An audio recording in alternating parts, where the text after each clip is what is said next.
கூதடிச்சா உன் சொட்டுற கலத்த சொல்றேன்.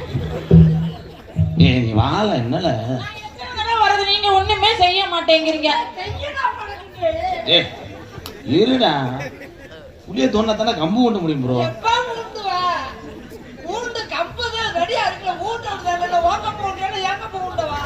ஏன்டா பெரிய முகூர்த்த கால் ஊன்ற மாதிரி. நாரதர் எப்படி வரையான் பத்தியா, வாரச்சிட்டு எழுதுற ஆளு மாதிரி. அப்ப வேணா அவனை அமைக்கிட்டு வா. அவனுக்கு கம்பெனி கொடுக்காத மருதமணிக்கு. அவன் காசுலாம் தரமாட்டேன், காலையில கத்த விட்டு போய் மயிர் மாலை அவ்வளவுதான். அவனுக்கு போய் இது பண்றாங்க.